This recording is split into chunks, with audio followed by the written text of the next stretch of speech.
The Colorado Desert is a paradoxical place, both vast and claustrophobic, its boundless expanse pressing down on the unwary with an oppressive silence. As the last streaks of daylight faded into the horizon, a rusting, solitary signpost marked Outpost 7. It pointed vaguely to nowhere, its lettering eroded by years of abrasive winds. This was the place. 5 strangers arrived, each summoned by a cryptic letter bearing the same ominous phrase, "Come to the edge." Only the brave survive. None had met before, but they were bound by a gnawing curiosity that overcame their skepticism. Each bore secrets buried deep, some darker than the desert night itself. Evelyn, a wildlife photographer, had been chasing stories of a rumored species of desert fox, though her obsession had driven her career into disrepair. Garrett, a grizzled man with hands calloused by years of hard labor, said little but held the letter like a talisman. Mia, a travel vlogger seeking her next viral adventure, clutched her camera like a lifeline. Marcus, a professor of geology, was skeptical but intrigued by whispers of the desert's shifting sands. Finally, there was Trevor, a quiet loner whose dark sunglasses shielded his eyes, and perhaps his motives. The outpost itself was less a settlement and more a scattering of derelict structures. A dilapidated gas station stood at its center, its fluorescent light flickering weakly. Beside it, a small general store with boarded-up windows offered little solace. Behind these, a cluster of trailers stretched out like the brittle skeletons of a long-forgotten settlement. No one greeted them as they arrived. It was as if the outpost itself were holding its breath. Evelyn was the first to speak, her voice breaking the heavy stillness. "This can't be it. There's nothing here." The others murmured in agreement, though Trevor's silence was conspicuous. The wind carried with it an unsettling quality, too quiet, as though the desert were listening. Marcus bent to examine the ground near the gas station, his fingers sifting through the fine, red sand. "Odd," he muttered. The others leaned in as he explained that the grains were unnaturally smooth, polished as though by forces other than wind. As they explored, they noticed an inexplicable pattern. The outpost was entirely devoid of wildlife. No scorpions scuttled underfoot, no hawks circled the sky, not even the ubiquitous buzz of insects filled the air. The absence was suffocating, as though the desert itself were a vacuum, swallowing life whole. Inside the gas station, Evelyn found a register covered in dust, its drawer ajar and empty. A faded newspaper lay on the counter, dated 30 years earlier. "Something happened here," she said, running her fingers over the brittle pages. The headline read, "Mysterious Disappearances Plague Outpost 7. Garrett snorted. "Disappearances? You mean ghost stories?" But his bravado faltered as he looked out the cracked window into the gathering twilight. Something about the way the shadows stretched unnaturally long across the sand made him shiver. As night fell, the group reluctantly gathered near the trailers. An inexplicable unease had settled among them. Marcus broke the silence, holding up his letter. "We were all called here, but why? Who sent these?" His question hung unanswered in the cool desert air.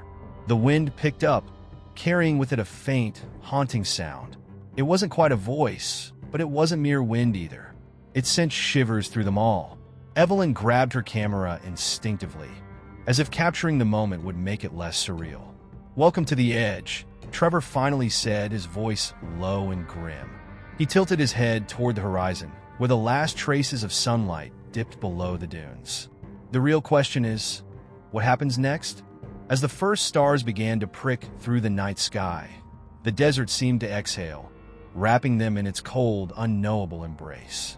None of them noticed the faint footprints trailing behind the gas station, footprints leading into the endless expanse of sand and stopping abruptly. The morning in the Colorado desert was deceptive. While the harsh sun began to rise, bathing the endless dunes in golden light, an unshakable chill lingered in the air, as though the previous night's eerie silence had left a residue. Evelyn was the first to stir. Sleep had eluded her. The strange sounds carried by the wind haunted her dreams, or rather, her half-conscious state. As she stepped out of her trailer, camera in hand, she scanned the horizon. Nothing, just sand, yet the absence of sound. The buzzing of insects, the rustle of a morning breeze, was unnatural. The desert was supposed to be alive in its own way. This was not that. Trevor was already awake, sitting on the hood of his dusty Jeep, cigarette dangling from his lips. He gave Evelyn a nod, but said nothing.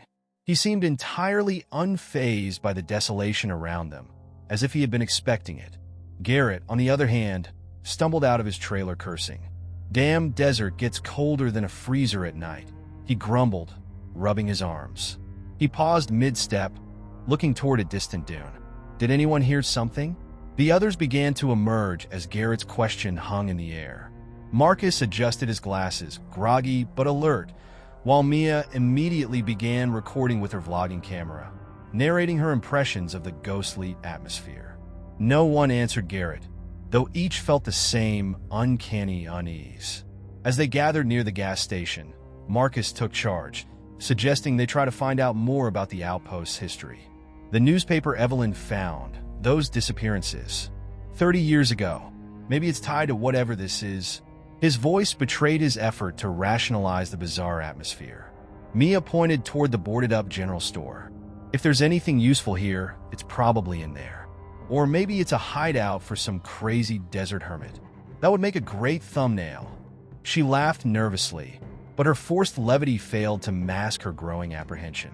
The group Pride opened the store's warped door, its hinges shrieking in protest. Inside, they found only disarray. Shelves were toppled, goods long spoiled, and the faint smell of decay lingered. Evelyn's camera lens caught something strange, though, a scattering of dusty jars containing what looked like preserved insects and animal bones. She snapped a photo, uneasy about their placement. They weren't haphazard. They seemed arranged deliberately, almost ceremonially. Trevor stood near the back, motionless. He pointed to a corner where the floorboards were oddly warped, as if something beneath had pushed them up. Garrett, ever the pragmatist, grabbed a rusted crowbar from behind the counter and began prying the boards loose. "Probably rats," he muttered. What they uncovered was far worse. Beneath the floor was a small, hollowed-out space lined with smooth black stones. In the center lay a single item, a faded photograph of a family standing in front of the outpost. Their faces were blurred, their features unrecognizable, but the landscape behind them was unmistakable. Evelyn picked up the photo gingerly. "It's them," she whispered. "Whoever lived here before." Her voice trailed off as a sudden gust of wind swept through the store, slamming the door shut with an echoing bang. Outside, the wind seemed to rise, but it carried no cooling relief. Instead, it was heavy and oppressive, as though it were wrapping around them, pressing in. The sound was wrong.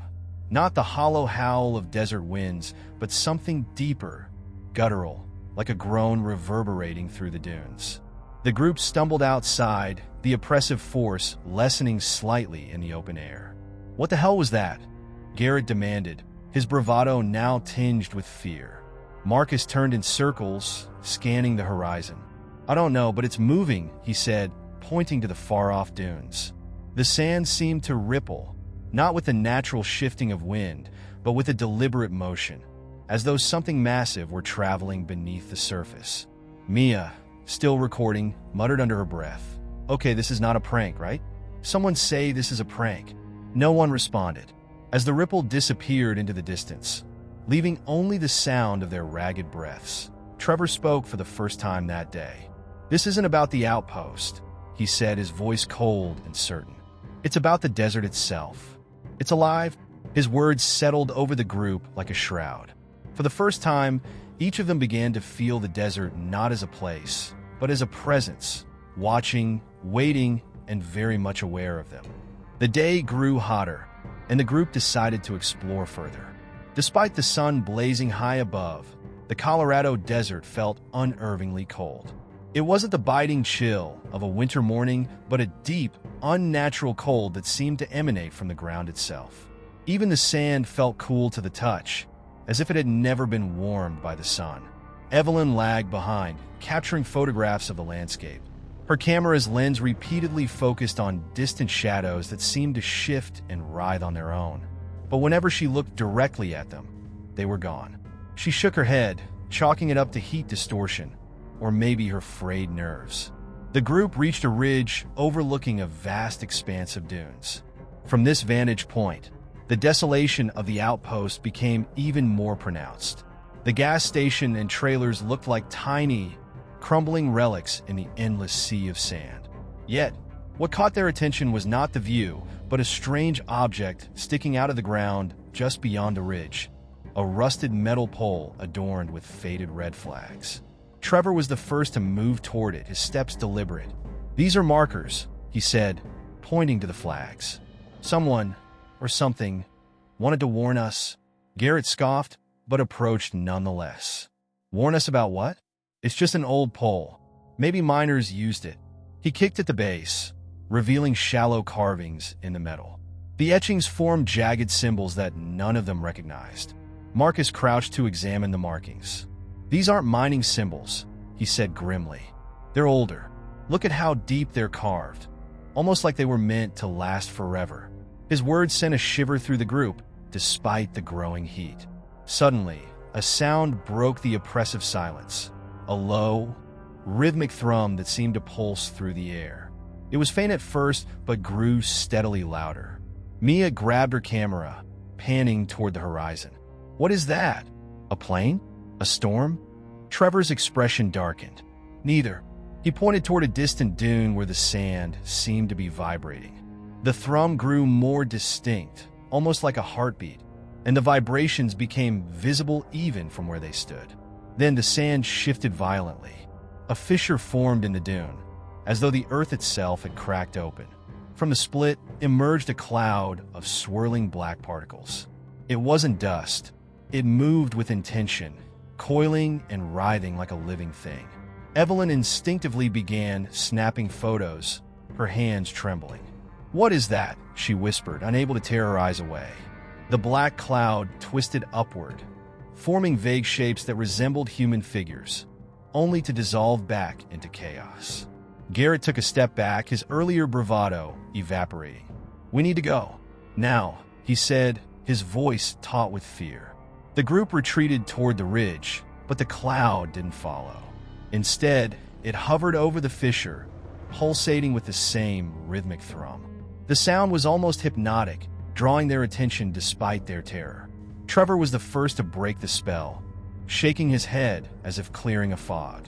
"Whatever it is," he said, his voice low and urgent, "it's not natural. This place that's wrong. We shouldn't have come." As they scrambled back toward the outpost, Mia kept her camera trained on the fissure, recording every moment. But when she reviewed the footage moments later, her face went pale. The screen showed only empty dunes. No fissure, no swirling cloud, no black figures, just barren sand. The group returned to the trailers, shaken and silent. The outpost, once unsettling, now felt like a fragile sanctuary against the unknowable vastness of the desert. As night fell, the rhythmic thrum returned, faint but constant, resonating through the sand and into their bones. They huddled close together in the largest trailer, too afraid to sleep. Garrett broke the silence with a bitter laugh. "So, what's the plan? Sit here and wait for that thing to find us?" Trevor looked out the window, his face unreadable. "The desert already knows we're here. The real question is, why hasn't it done anything yet?" No one had an answer, and as the rhythmic thrum continued into the night, it became clear that the desert wasn't just alive, it was watching.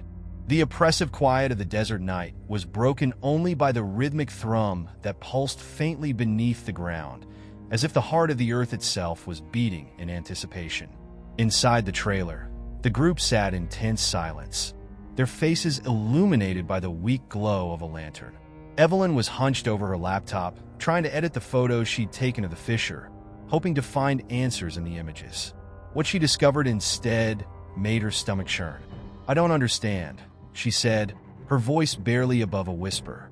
"In every photo, the cloud, the fissure, it's not there. It's like the camera doesn't see it." Marcus leaned over her shoulder, studying the screen. Maybe it's an illusion, some kind of optical trick caused by the heat or the sand, he suggested, though his voice lacked conviction. The images showed nothing unusual, just empty dunes. Yet, both he and Evelyn had seen the cloud, the black figures shifting within it. There was no doubt in their minds that it had been real. Trevor, sitting apart from the others, stared out the trailer window at the dark expanse. "It's not a trick," he muttered, more to himself than to the group. "There's something ancient out there, something that doesn't want to be understood. The desert keeps its secrets for a reason." Mia clutched her camera tightly, replaying the footage she had taken. Like Evelyn's photos, the video revealed nothing but sand and sky. "It's like the desert's erasing itself," she said, her voice trembling. "What if we're next?" Garrett, who had been pacing the small space, stopped and slammed his hand on the table. "Enough of this," he barked. "We can't sit here scaring ourselves all night. We need to figure out what's going on and how to get out of here. Let's focus on the facts." "Facts?" Evelyn shot back, her tone sharp. "The fact is, we saw something out there, and now it's gone. And that sound..." She paused, her eyes darting toward the floor as the faint thrum pulsed again. "That sound isn't just in the desert. It's under us. It's everywhere." Marcus cleared his throat, trying to steady the group. "I think we need to look for clues about this place. The photo we found under the store, the carvings on that marker, they might mean something. Maybe the people who lived here knew what was happening." Trevor nodded slowly. "There's an old saying about the desert. The land remembers what men forget. If we want to survive, we need to figure out what this land remembers." At dawn, the group set out again, this time with a clearer purpose. They decided to search the rest of the outpost for anything that might shed light on its mysterious history. While Garrett and Marcus examined the remains of the gas station, Evelyn and Mia combed through the nearby trailers. Trevor, ever the loner, wandered toward the dune where they had seen the fissure. In one of the trailers, Evelyn found a weathered journal tucked beneath a pile of rotting blankets. The cover was cracked, its leather brittle with age. She opened it carefully, revealing pages filled with hurried, almost frantic handwriting. Most of the entries were illegible, but one stood out. "The ritual must never be broken. The sand remembers. The wind speaks. If we fail, the land will rise, and we will be taken." Evelyn's breath caught as she read the words aloud. Mia, standing beside her, shuddered. "What ritual?" Mia asked, her voice tight with fear. "What does that mean? The land will rise." Before Evelyn could respond, a sudden shout echoed across the outpost. It was Trevor. The two women bolted out of the trailer, the journal clutched in Evelyn's hands. They found Trevor near the base of the ridge, his face pale and his eyes wide with disbelief. "What is it?" Evelyn demanded, but Trevor didn't answer. He simply pointed to the ground. The fissure had returned, wider and deeper than before. The black sand within it shimmered, as if alive, and faint whispers seemed to emanate from the depths. Garrett and Marcus arrived moments later, skidding to a halt at the sight of the fissure. "It's growing," Marcus said, his voice barely audible. "Whatever's causing this, it's spreading." Evelyn held up the journal, her hands trembling. "There's something about a ritual. Maybe the people here were trying to keep this thing contained." Trevor finally spoke, his voice low and grave. "If that's true, then they failed. And now it's our turn to figure out what they were trying to stop, before it's too late." The group stood in uneasy silence, staring into the shifting sands of the fissure. The rhythmic thrum grew louder, more insistent, as though urging them forward. Whatever lay hidden in the desert's depths, they realized it was no longer content to stay buried. As the rhythmic thrum grew louder, the group gathered uneasily around the fissure, its dark sand swirling like liquid shadow. The air felt heavier now, as if charged with a strange energy that pressed against their lungs with every breath. Evelyn clutched the journal tightly to her chest, its cryptic warning about the ritual repeating in her mind like a sinister mantra. "We need to leave," Garrett said, his voice sharp and panicked. "Whatever this is, it's not something we can fix. We need to pack up and get out of here before..." Before he could finish, the fissure expanded with a sudden, violent crack. The ground beneath their feet trembled, and a sound like distant screaming echoed through the desert. Everyone staggered, struggling to maintain their balance. From the fissure, a plume of black sand shot into the air, forming a twisting column that hovered above them, pulsating with an otherworldly energy. Evelyn instinctively opened the journal, flipping through its fragile pages. Her eyes landed on another legible entry, scrawled in trembling handwriting. The shadow takes what is forgotten. It feeds on secrets buried in the sand. If the ritual fails, the desert will claim all. What does it mean, Evelyn? Trevor demanded, his voice urgent. She shook her head, her voice trembling. I don't know, but whatever it is, this thing, it's feeding on something. Something buried here. The column of black sand began to take shape, coalescing into a vaguely humanoid figure. Its body was translucent, its surface rippling like water, yet its presence felt solid, oppressive. The group watched in horrified silence as the figure raised an arm, pointing directly at them. Mia gasped, stumbling backward. Well, what does it want? Before anyone could answer, the ground beneath Garrett gave way with a sickening crunch. He screamed as he fell into a pit that hadn't existed moments before. The group rushed to the edge, their hearts pounding, but Garrett was gone. The pit was deep, its walls lined with jagged black crystals that seemed to absorb the light rather than reflect it. Garrett! Marcus shouted into the void, his voice echoing eerily. But there was no response, only the growing hum of the desert's heartbeat. Evelyn flipped desperately through the journal, searching for anything that could explain what was happening. Her hand stopped on a page filled with jagged, circular symbols surrounding a single sentence. To quiet the shadow, one must reveal what the desert remembers. What does that mean? Marcus asked, his voice tinged with despair. Trevor's expression darkened. It means there's something buried here, something this desert wants us to find. And until we do, it's not going to let us leave. Another tremor rippled through the ground, and the fissure expanded again, splitting into multiple branches that snaked out in all directions. The black figure dissolved into the sand, but its oppressive presence lingered, a reminder of the power that now surrounded them. We need to search the outpost again, Trevor said firmly. There has to be more to this place, more clues about the ritual or whatever's buried here. Evelyn hesitated, staring at the journal's cryptic symbols. What if we're not meant to find it? What if that's exactly what it wants us to do? Trevor looked back at the growing fissure, his jaw clenched. If we don't, Garrett won't be the only one this desert takes. Reluctantly, the group returned to the trailers, the weight of their situation pressing heavily on their shoulders. Every step felt like a gamble, as if the sand beneath their feet might open up and swallow them at any moment. Inside the largest trailer, they searched feverishly, overturning furniture and ripping open cupboards. Mia found a locked metal box buried beneath a pile of old newspapers. She handed it to Trevor, who pried it open with a crowbar. Inside was a stack of yellowed papers, covered in the same circular symbols as the journal. Among them was a map of the outpost, with an X marked in the dunes beyond the ridge. This has to be it, Trevor said, holding up the map. Whatever the desert remembers, it's buried here. Evelyn frowned, glancing out the trailer window toward the distant dunes. The black fissures were spreading like veins across the landscape, their pulsating rhythm growing louder with each passing moment. As they prepared to follow the map's lead, none of them could shake the feeling that they were walking into a trap. The desert was alive, and it was watching. Whatever secrets it held, it was prepared to fight to keep them hidden or to make sure the group paid the ultimate price for uncovering them. The air was heavy with tension as the group trudged toward the marked X on the map.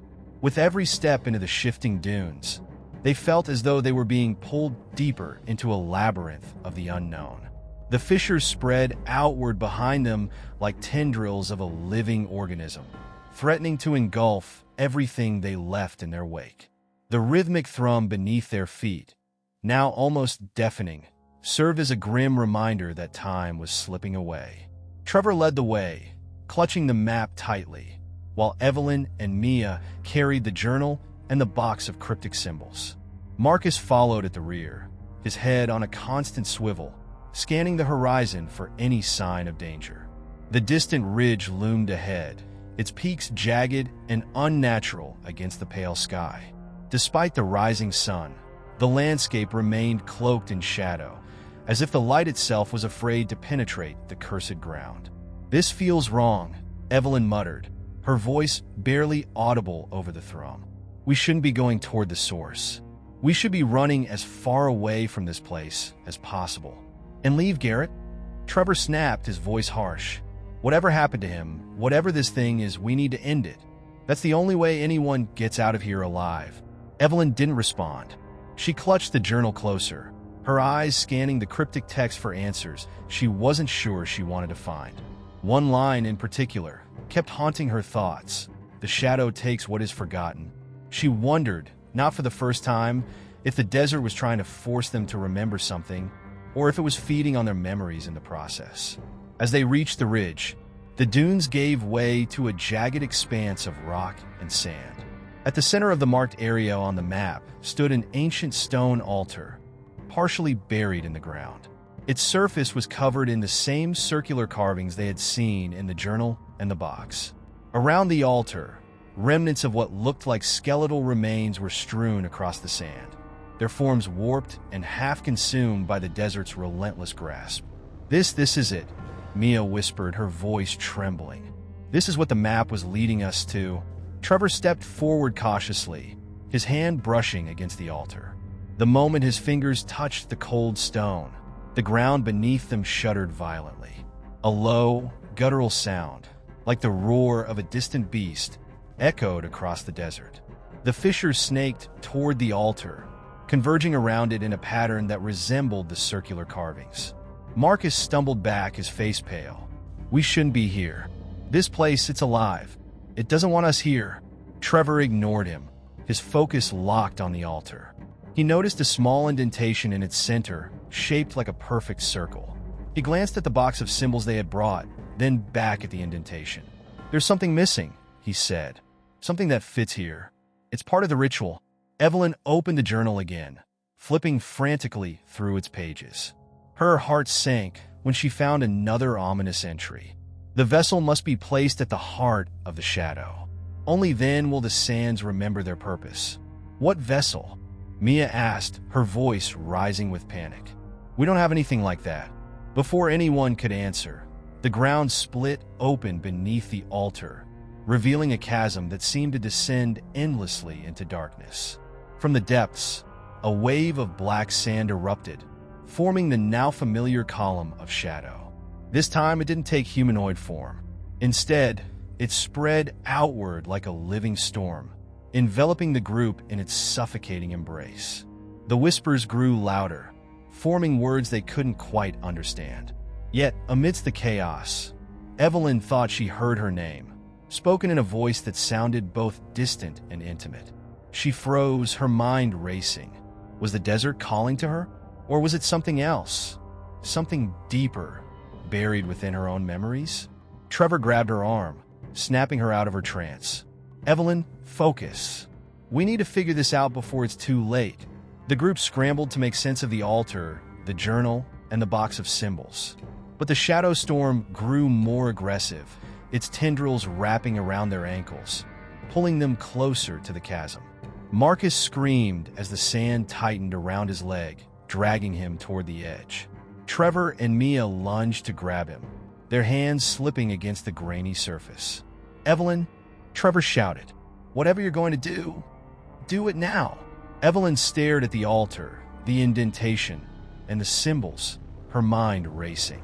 Then she noticed something she hadn't before, a faint outline of a circular object in one of the skeletal hands scattered near the altar. She reached for it, brushing away the sand to reveal a small, weathered stone disc inscribed with the same circular carvings. "This has to be it," she whispered, holding up the disc. Without hesitation, she placed the disc into the indentation on the altar. For a moment, nothing happened. Then, the ground erupted in another violent tremor. The shadow storm froze, its tendrils retreating toward the chasm. The rhythmic thrum beneath their feet grew louder, more insistent, before stopping altogether. The desert fell silent. The chasm closed, sealing itself as if it had never been there. The shadow storm dissolved into the air, leaving only the faint shimmer of black sand in its wake. The group stared at the altar, their breaths ragged, their bodies trembling. For the first time since they had arrived, the desert felt still. But as Evelyn looked at the altar, she couldn't shake the feeling that they hadn't ended anything, that they had only taken the first step in a much larger game. The silence after the storm felt almost deafening, an oppressive stillness that pressed down on the group as they stood around the altar. Evelyn's heart pounded in her chest, her fingers still trembling from the act of placing the disc into the stone. For a moment, she thought they had succeeded.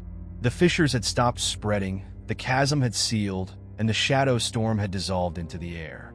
But the desert stillness felt unnatural, as though it were holding its breath, waiting for something to happen. Mia collapsed to her knees, her face pale and streaked with tears. "Is it over?" she whispered, her voice trembling. "Please tell me it's over." Trevor shook his head, his eyes fixed on the altar. "I don't know," he admitted, his voice grim. "But I don't think this is what over looks like." Evelyn stared at the altar, her thoughts racing. The circular disc fit perfectly into the indentation, its carvings now glowing faintly with an otherworldly light. But the journal had said nothing about what would happen next.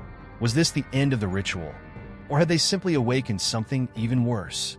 Marcus, who had been sitting on the ground, catching his breath, suddenly stood and pointed to the horizon.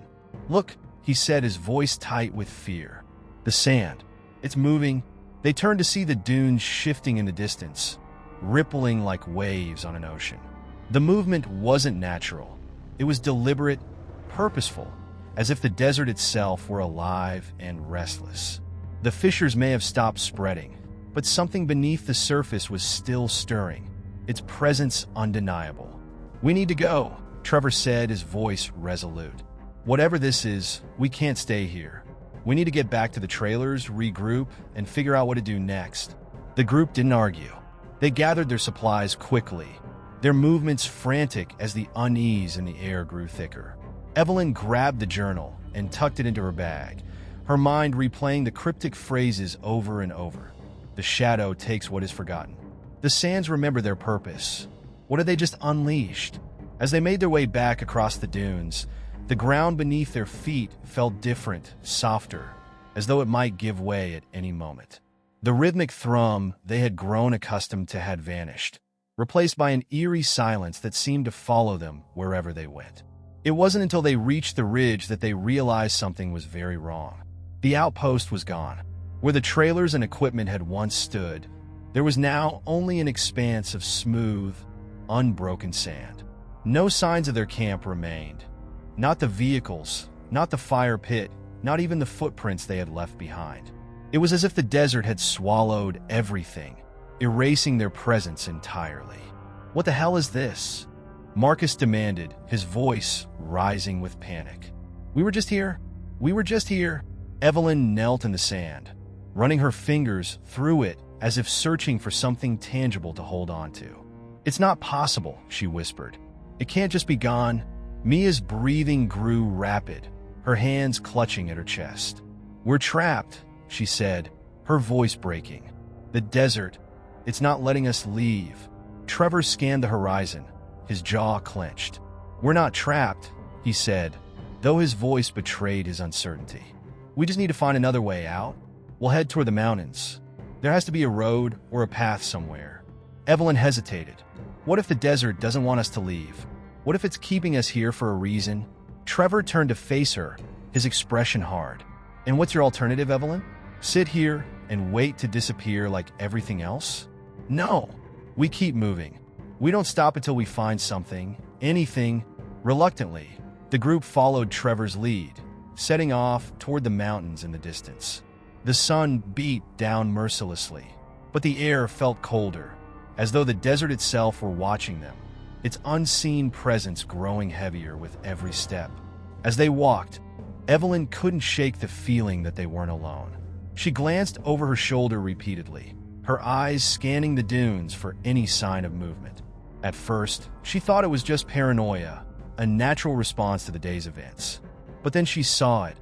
a faint shimmer in the distance, like a mirage, moving with unnatural speed. "Do you see that?" she asked, her voice low.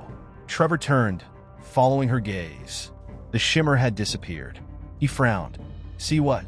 Evelyn shook her head, her stomach knotting with unease. "Nothing," she muttered, though she wasn't convinced. The group pressed on, their silence heavy with tension. But as the sun dipped lower in the sky, casting long shadows across the dunes, Evelyn couldn't shake the feeling that something, or someone, was following them. The sun hung low in the sky, painting the desert in hues of blood orange and deep amber. Despite the fading light, the group pressed forward, their pace hurried by the ever-present unease that seemed to cling to them like a second skin. Evelyn couldn't shake the memory of the shimmering figure she thought she'd seen in the distance. Her logical mind told her it was a trick of the light, a product of exhaustion and fear, but her instincts whispered otherwise. As the mountains loomed closer, their jagged peaks casting long shadows across the sand, the silence of the desert grew oppressive. Every sound, from the crunch of their boots on the sand to the rustle of their gear, felt amplified against the stillness. The rhythmic thrum that had haunted them before was gone, but in its absence came a new sound, soft, almost imperceptible, like the faint rustling of fabric in the wind. Mia was the first to break the silence. "Do you hear that?" she asked, her voice barely above a whisper. She stopped walking, her head turning slowly, as if trying to pinpoint the source of the sound. Trevor paused, squinting into the distance. "Hear what?" he asked. "That rustling," Mia replied, her face pale. "It's been following us since we left the ridge." Evelyn felt a chill run down her spine. She had heard it too, faint and intermittent like whispers just out of reach. She turned in a slow circle, scanning the horizon, but saw nothing out of place. The dunes stretched endlessly in every direction, their golden curves glowing faintly in the dying light. "It's just the wind," Marcus said, though his voice lacked conviction. "This place plays tricks on your mind. Let's just keep moving." But as they resumed their trek, the sound grew louder, more distinct. It was no longer just rustling. It was a shuffling like footsteps dragging across the sand. Evelyn's heart began to race. She turned again, her eyes searching desperately for the source, and that's when she saw them. At first, they looked like shadows, tall, thin figures silhouetted against the horizon. They were almost imperceptible, their forms blending with the shifting light. But as Evelyn squinted, the figures seemed to move, gliding across the dunes with a grace that defied logic. "There," she hissed, pointing toward the figures. "Do you see them?" The group stopped, following her gaze. This time, they all saw it. The shadows, now more defined, moving in unison along the crest of a distant dune. Trevor's face hardened, his hand instinctively reaching for the hunting knife strapped to his belt. "What the hell is that?" Marcus asked, his voice shaking. "They're not real," Trevor said quickly, though his own fear was evident. "They can't be real. It's just the desert messing with us again." But as the figures drew closer, it became clear that they were far from an illusion. Their movements were too deliberate, too coordinated. The shadows seemed to glide over the sand, their forms twisting and elongating as they moved. Evelyn's breath caught in her throat as she realized there were more of them now. Dozens, maybe hundreds, emerging from the dunes like phantoms. "Run," Trevor ordered, his voice tight with urgency. The group didn't need to be told twice. They broke into a sprint, their feet pounding against the sand as they fled toward the mountains. The shadows followed, their movements unnaturally fast despite the lack of visible legs. Evelyn risked a glance over her shoulder and immediately regretted it.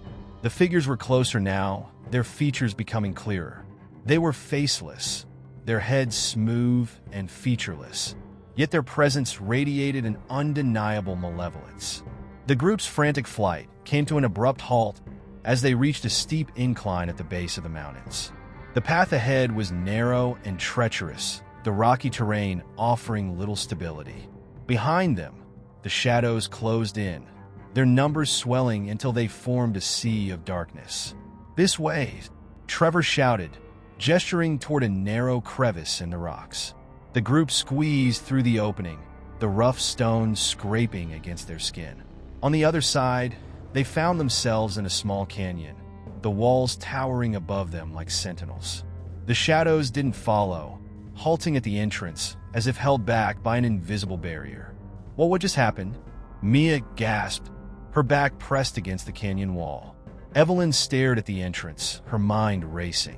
The shadows stood motionless, their faceless heads tilted as if watching them. She felt no relief, only a deep, gnawing dread. Whatever those things were, they weren't gone. They were waiting. "They can't come in here," Trevor said, his voice filled with a mixture of relief and confusion. "Why not?"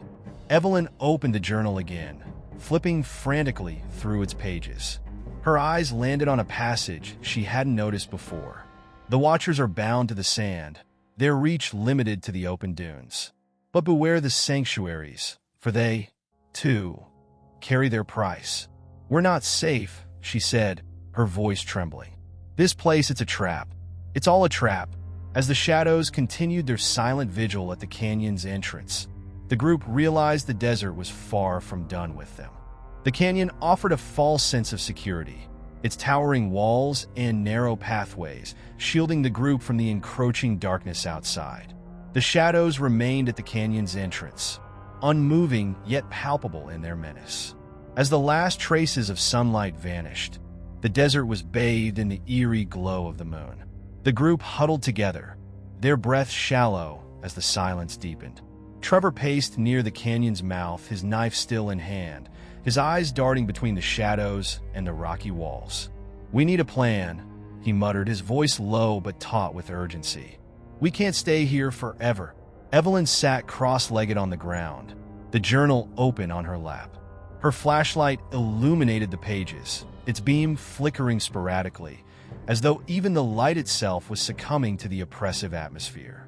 "The journal mentions sanctuaries," she said, her voice hoarse. "It said they have a price. I don't know what that means yet, but we need to be careful. This canyon isn't safe." "Not safe?" Marcus barked, his tone incredulous. "Are you kidding me? Those things are out there. This is the safest we've been all day." Mia, her face pale and streaked with dirt, chimed in. "Marcus has a point. If those things can't come in here, maybe we can wait them out. Someone will find us, right? Search parties, rescue teams." Her voice trailed off, hope faltering as she realized how implausible her own words sounded. Trevor stopped pacing and turned to the group. "And if no one comes? What then? We just sit here and starve while those things wait us out? We need to keep moving, find a way through the canyon, and figure out what the hell is going on." Evelyn's eyes returned to the journal. She flipped to a section where the handwriting grew erratic, almost frenzied. "The sanctuaries offer respite, but they are not gifts. They demand tribute, and the unaware pay dearly." The words chilled her to the core. She felt the weight of their predicament settle heavier on her shoulders. A sudden rumble echoed through the canyon, interrupting her thoughts. It was faint at first, like distant thunder, but it quickly grew louder, reverberating through the stone walls. The group froze, their eyes wide with fear. "What the hell is that?" Marcus whispered, his voice trembling. The ground beneath them began to vibrate, and from deep within the canyon came a low, guttural groan. The sound was ancient, primal, as if the earth itself were waking from a long slumber. Rocks dislodged from the canyon walls, clattering to the ground. Trevor grabbed Evelyn by the arm, pulling her to her feet. "We have to move, now." The group scrambled deeper into the canyon, their flashlight beams slicing through the darkness. The groaning grew louder, and the ground quaked with increasing intensity. Evelyn's mind raced as she ran, the journal's warnings echoing in her head. Whatever price the sanctuary demanded, it was coming to collect. They rounded a bend and entered a wider section of the canyon. In the center of the clearing stood a massive stone obelisk, its surface etched with strange symbols that glowed faintly in the moonlight. The air around it felt heavy, charged with an energy that made Evelyn's skin crawl. "Does anyone else feel that?" Mia asked, clutching her arms as though trying to ward off a chill. "It's like the air's alive, Marcus said, his voice barely above a whisper. Trevor approached the obelisk cautiously, his knife at the ready. "This doesn't feel right," he said, his tone grim. "Evelyn, does the journal say anything about this?" Evelyn flipped through the pages frantically, her hands shaking. The journal's cryptic entries offered little clarity, but one phrase stood out. "The obelisk marks the debt. To pass, one must pay.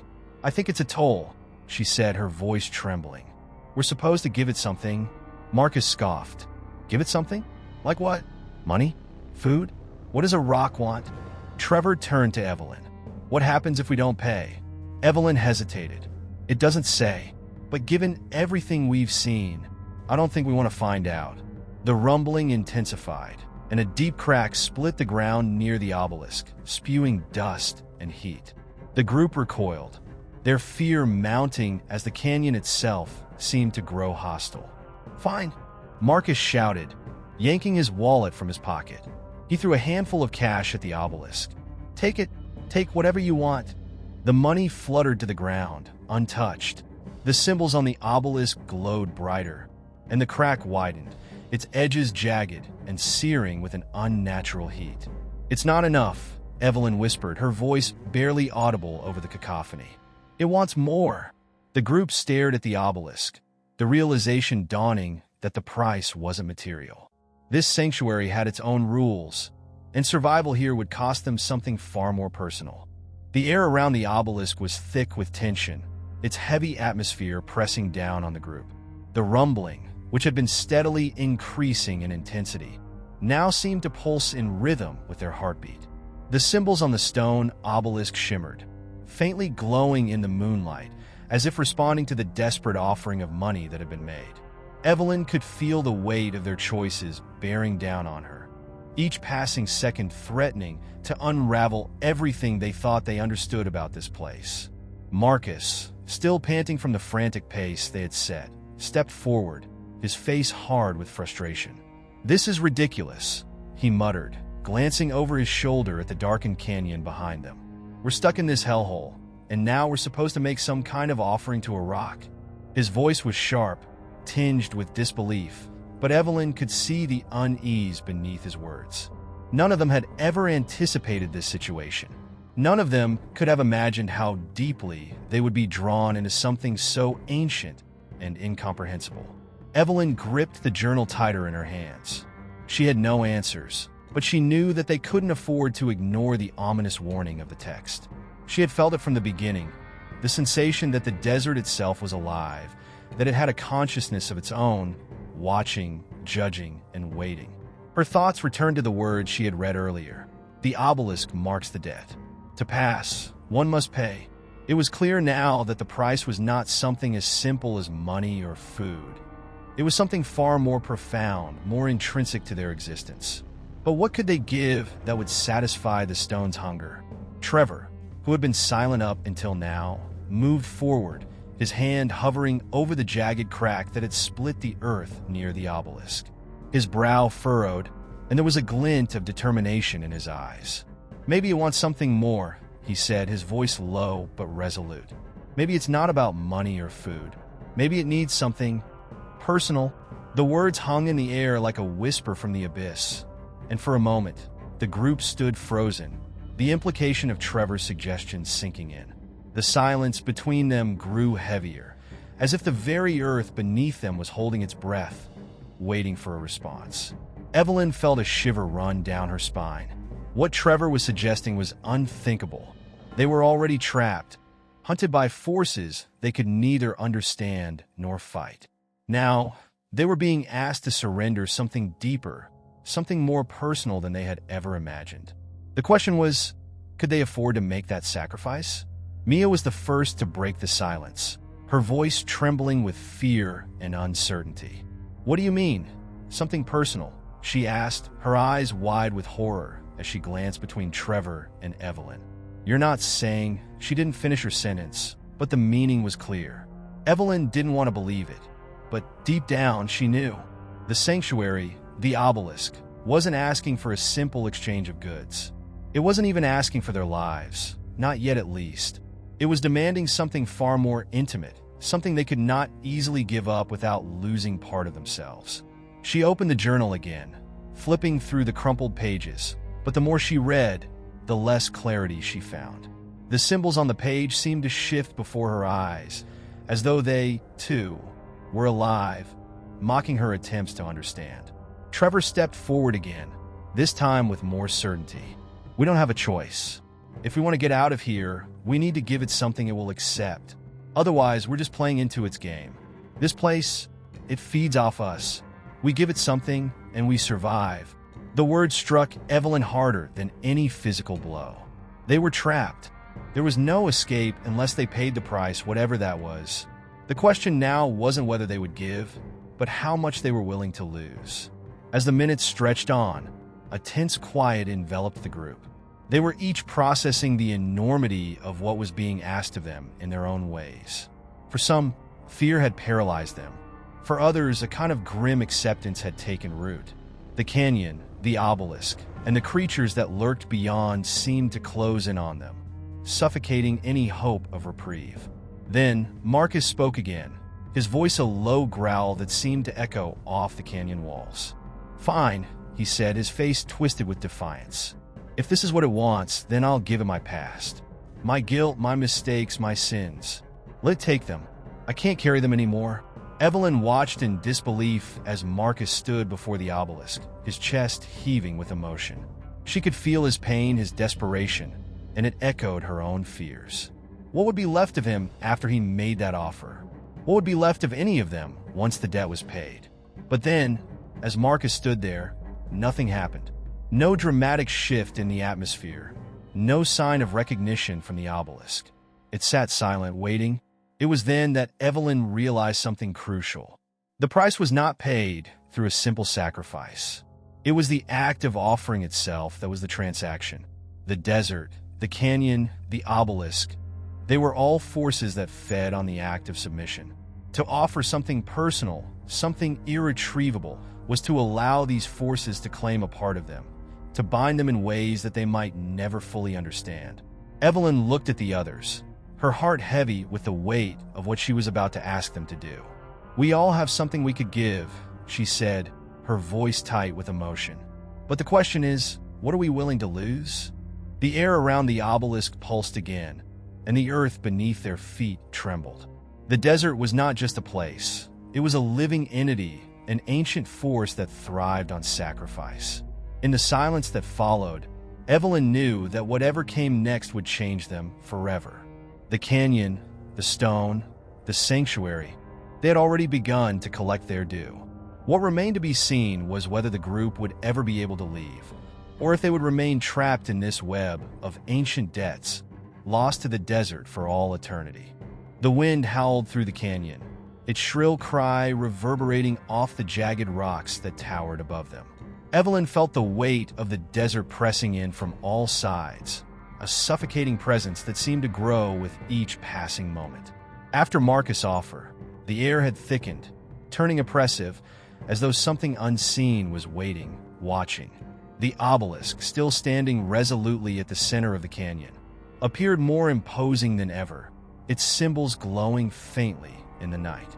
The group, now unsure of their next move, stood at the brink of a precipice, both literally and figuratively. They had made an offering, but what had it cost them? Marcus had given something of himself, his past, his guilt, his sins. But the obelisk had remained silent. No sign had come. No answers had been revealed. The oppressive stillness hung over them like a curse. The canyon's immense silence felt like an invitation to reconsider what they had done, but Evelyn couldn't shake the feeling that the true price had yet to be paid. Trevor's face was pale, his usual resolve replaced with an air of quiet fear. "It didn't work. Nothing happened," he said, his voice tight. "We're still stuck here, and I'm starting to think that whatever we're up against isn't something we can bargain with." Evelyn nodded, but her thoughts were a whirlpool of uncertainty. She felt as though they were standing on the edge of something vast and unknowable. Could there ever be a way to escape the desert's pull?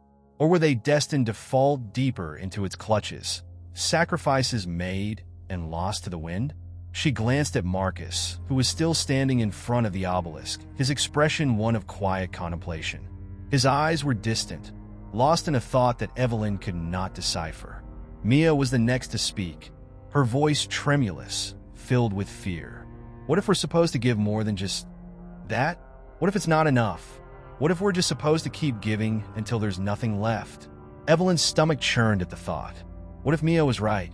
What if this desert, this ancient place, wasn't interested in something as simple as a transaction?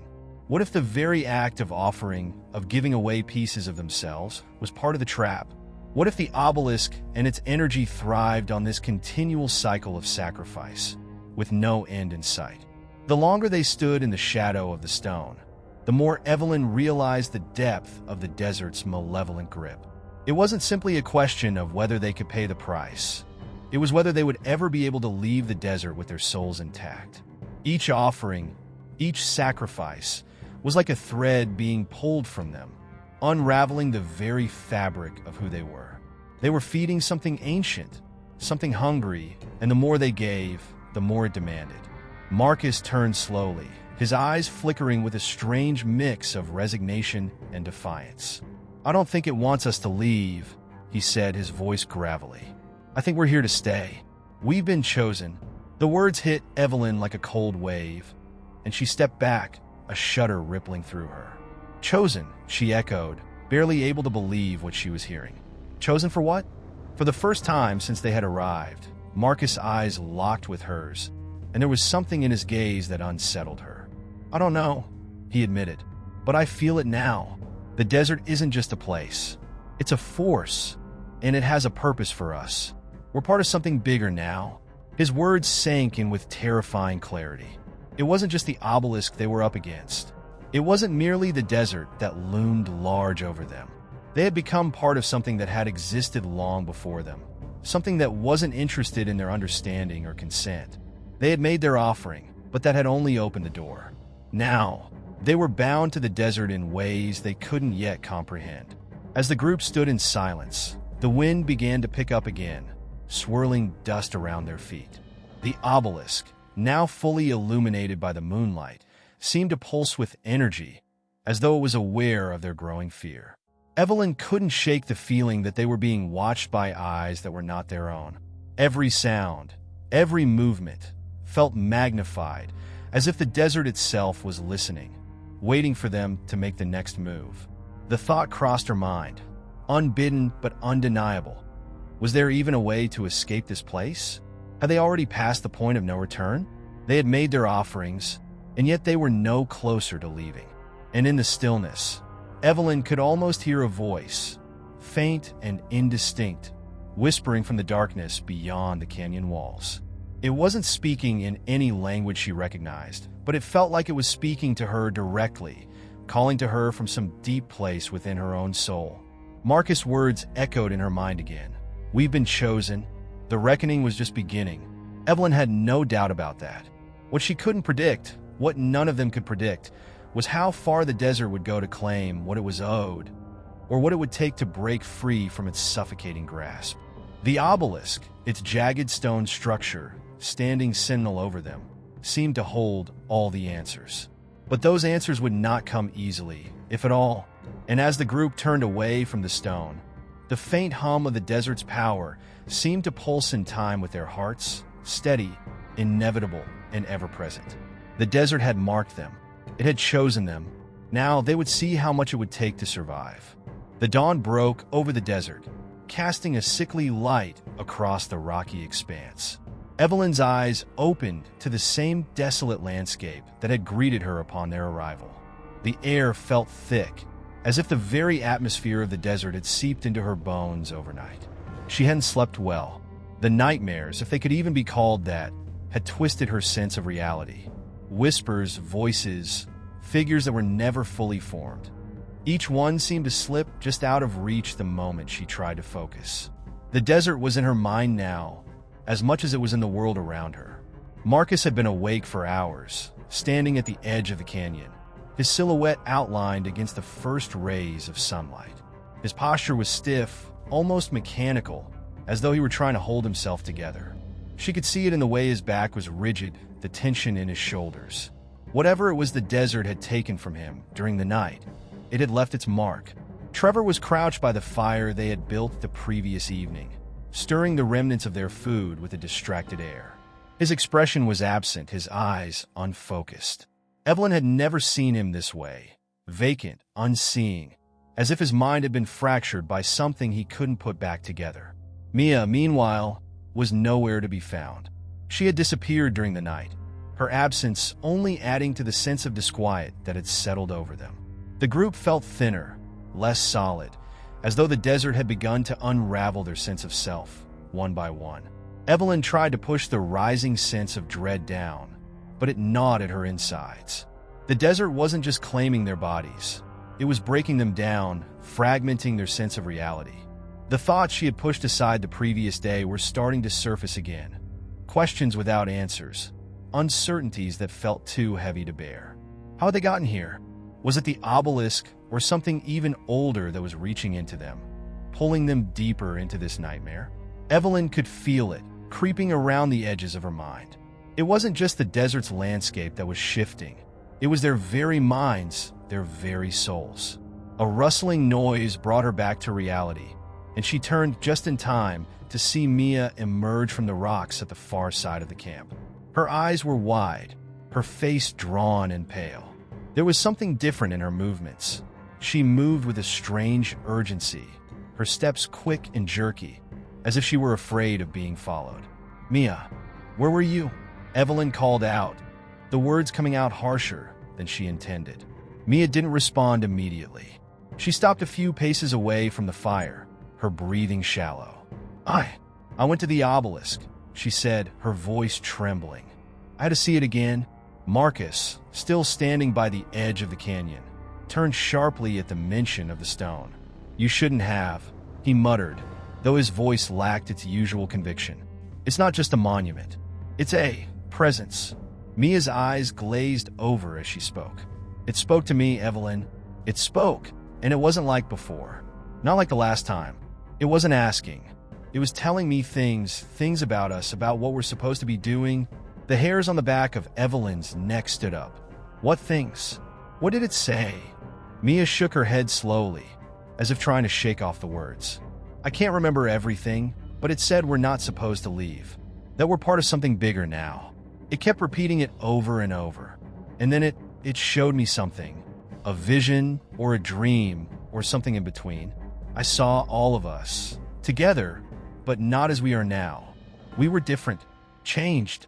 And then the desert came alive. It fed on us, like it needed us to survive. The way Mia spoke felt like an incantation, like she was trying to make sense of the horror she had experienced. But the words only made it more real. Evelyn's heart skipped a beat. "What do you mean it fed on us?" "I don't know," Mia whispered, her voice breaking. "I don't know, but I think we're meant to be here, forever. The obelisk, it chose us, Evelyn. I think with the next part of it. We've been brought here for a reason." The silence that followed felt deafening, more so than the wind or the rustling of the sand around them. Marcus didn't speak. He didn't need to. Evelyn could see it in his eyes, the same look he had when they first arrived in the canyon. He had accepted it. He had already resigned himself to the idea that this place had claimed them, body and soul. But Mia was right about one thing. The desert had changed them. They weren't the same people who had entered this forsaken land. There was something else now, something more entwined with the desert than they could understand. Evelyn's pulse quickened as she realized the truth. They were no longer just visitors here. They were part of the desert's ancient rhythm, a rhythm that was relentless and unyielding. And once something became part of that rhythm, it was never truly free again. She glanced at Trevor, who hadn't spoken since Mia's return. His face was pale, his hands trembling, and Evelyn could see that he had already begun to withdraw further into himself. The desert wasn't just feeding on their bodies. It was slowly, methodically taking pieces of their minds, their wills, their identities. And what remained wasn't human. The desert had begun its descent, and so had they. The journey they had once thought was about escape had turned into something far darker. Escape wasn't possible now. The desert was their prison, their keeper, and they were its next offerings. But worse than that, Evelyn knew that no one could escape a desert that had learned how to feed on their very souls. And somewhere deep within, a cold realization settled in. The desert didn't want to let them go. It wanted them to become part of it, lost, forgotten, and consumed. The reckoning was far from over. The weight of the desert pressed down on Evelyn with an intensity she had never experienced before. The air felt thicker, more suffocating, as if the landscape itself were alive, watching, waiting. As the days stretched on, the group grew quieter, more withdrawn, each of them retreating into their own mental corners. No one spoke of the obelisk anymore, but the words Mia had whispered in her sleep had echoed in Evelyn's mind. The desert had claimed them, and now it was changing them one moment at a time. The question that gnawed at her relentlessly was no longer how they could leave, but what would happen if they stayed.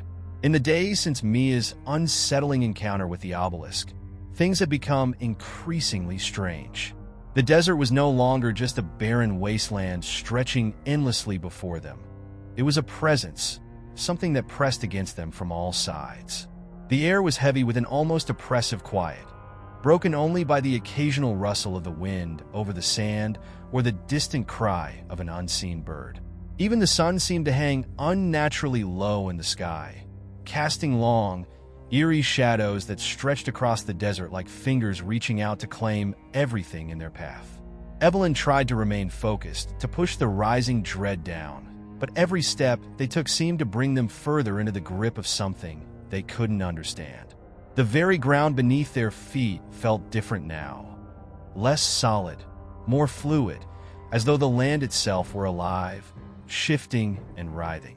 It wasn't the heat or the exhaustion or the madness of the desert. It was something deeper, something primal. The group had fallen into an uneasy routine, one built around survival rather than escape. They rationed what little food and water they had left, each of them growing weaker, more gaunt with every passing day. Marcus had become more distant, his once strong presence now little more than a shadow. Trevor, too, seemed to be fading, his body frail and his eyes constantly darting to the horizon, as if he expected something to emerge from the desert at any moment. Mia, on the other hand, had become almost obsessive. She spent hours staring into the vast emptiness, as if searching for something or waiting for it. The others noticed, of course, but no one dared to say anything. They were all too afraid of what she might say, of the possibility that her descent into madness was just a reflection of what awaited them all. But still, Evelyn couldn't ignore the fact that there was something in Mia's eyes, something different, something knowing. One evening, as the sun dipped below the horizon, casting the desert in an otherworldly glow, Evelyn felt a strange compulsion. It was as if the desert itself was calling to her, urging her forward. Against her better judgment, she followed the pull, her feet moving of their own accord, drawing her away from the camp and toward the distant silhouette of the obelisk. She had seen it from a distance, of course, but had never dared to get too close. Not since the strange incident with Mia. But tonight it was different. She needed to understand. She needed to know. As she approached the stone, the ground beneath her feet seemed to hum, an odd vibration that sent a shiver up her spine. The obelisk was silent, its surface cold and unyielding. Yet there was a palpable energy surrounding it, an unnatural hum that resonated deep within her chest. The air was thick, heavy, as though the very atmosphere had thickened in response to her presence. It felt like she had crossed some unseen threshold, one from which there was no return. Standing there, Evelyn felt as though she had entered a different world entirely. The landscape around her seemed to warp and twist, the desert stretching impossibly far in every direction, the sky darkening with storm clouds that had no place in this arid wasteland. Time itself seemed to slow down, the ticking of her watch growing distant, unimportant. She could hear nothing but the strange, pulsing hum emanating from the obelisk, a sound that seemed to be both inside her head and echoing in the distance at the same time. As she reached out to touch the cold stone, her hand brushed against it, and an electric jolt shot through her body. The world around her shattered. The desert, the obelisk, the very fabric of reality itself. all seemed to bend, to fracture, and then to explode into a chaotic blur of color and light. For a brief, terrifying moment, Evelyn felt as if she were falling, spiraling downward into a void that seemed to stretch on forever. Then, just as suddenly everything stopped, Evelyn stumbled back, gasping for air, her heart racing. She blinked rapidly, trying to make sense of what had just happened. The obelisk was still there, unchanged, but something was different. The air around it seemed to shimmer, almost as though the very fabric of reality had been torn open, and now it was slowly knitting itself back together. But it was not the same. Something had been altered. She had felt it in her bones, in the very marrow of her being. When she looked around, she saw something that shouldn't have been there. A figure standing just beyond the obelisk. At first, it seemed like a mirage, an illusion conjured by the desert's heat. But as she blinked again, the figure remained, solid and real. It was a man, tall and thin, his face obscured by shadows. His clothing was unlike anything she had seen before, an ancient style, something primitive, as if he had stepped out of a time long past. He didn't speak, but the message was clear. The desert had claimed her. It had claimed them all. And now they were part of something far larger than themselves. Something that had existed long before their arrival, and would continue long after they were gone. The man's eyes, when she finally saw them, were empty. There was no humanity left in them, only a void. Evelyn turned, her legs shaking beneath her, and began to stagger back toward camp. She had to get away, had to leave before the desert claimed her completely. But as she moved, the ground beneath her feet seemed to shift again, the horizon bending and warping in ways that didn't make sense. She stumbled, lost her footing, and collapsed onto the sand, her heart pounding in her chest. And that's when it hit her, the realization that the desert was no longer just a place. It was a living thing, a force that didn't just exist in space, it existed in time. The obelisk was its anchor, and they were the offering. They were no longer visitors, but participants in an ancient ritual that had been unfolding long before they had ever set foot here. The reawakening had begun. When Evelyn returned to the camp, she felt a heavy weight settle over her, the burden of what she had witnessed pressing down on her chest. Her legs were weak, as if the very act of walking had become a struggle, but it wasn't the physical exhaustion that drained her. It was the knowledge that the desert had changed. She had touched something ancient, something incomprehensible, and now there was no turning back. The look in the man's eyes, hollow and empty, haunted her thoughts. It was as if she had glimpsed the end of time itself, a void where nothing mattered but the desert's insatiable hunger. As she stumbled back to camp, she noticed how eerily quiet the desert had become. The wind no longer whispered through the sand, and the usual nocturnal sounds were absent. The air was thick with an unsettling stillness, and the sky above had shifted from a deep, oppressive gray to a muted red. It was as if the very essence of the world had bent, warped, and realigned. The desert, once an empty void, now seemed to pulse with an unearthly energy. The others were gathered around the dying campfire, their faces gaunt and strained from the days of hardship they had endured. They looked up as Evelyn approached, but no one spoke. They had seen her leave, and now they saw her return, but there was something different about her. Her eyes were wide, filled with a fear that none of them had witnessed before. They didn't ask where she had gone or what she had seen. They didn't need to. They all knew, on some level, that the desert had claimed another piece of their sanity. It was a feeling that was impossible to ignore. Mia was the first to break the silence, her voice soft, but filled with an unsettling certainty. "You felt it, didn't you?" she asked, her eyes locking with Evelyn's. There was no question in her tone, only a deep, quiet understanding. It was as if she already knew what Evelyn had experienced. She had been touched by the same force, and now they were bound to it. Evelyn hesitated, unsure how to respond. The weight of Mia's words hung heavy in the air, and she couldn't shake the feeling that everything they had experienced thus far had been leading to this moment. There was no longer any denial, no more pretending that they could leave. The desert had them in its grasp, and it would not let go. "We're all marked," Mia continued, her voice distant. It's not just the land, it's the time. The desert has always been here. It's timeless, and it has seen things we can't even begin to understand. Once you've crossed its threshold, it doesn't let you go. Marcus, who had been silent until now, finally spoke, his voice hoarse and ragged. So what now? Are we stuck here forever? His words were sharp, tinged with the kind of desperation that had been creeping into his voice over the past few days. Are we just supposed to wait to die then? There was a long pause. Evelyn could feel the weight of the question hanging in the air, the uncertainty of their situation pressing down on all of them. The truth was no one knew. They had no idea what they were up against, what the desert wanted from them, or how to escape its grip. The obelisk had shown Evelyn a glimpse of something larger, something ancient, but she didn't have the answers. All she knew was that the price of knowledge came at a steep cost. "We need to leave," Trevor said quietly, his voice trembling. "We need to find a way out of this, whatever this is. We can't stay here. It's changing us." But even as he spoke, Evelyn knew that it was too late. The desert had already taken root in their minds, had already seeped into their souls. Leaving wasn't an option anymore. The very air they breathed had been tainted by the desert's ancient power, and there was no escape from it. They were tied to this place, bound by an unseen force, and whether they stayed or tried to flee, the outcome would be the same. Mia's gaze never wavered as she stared at the others, her voice low but filled with finality. "You can try to leave, but the desert will always call you back. It doesn't let go. It never has."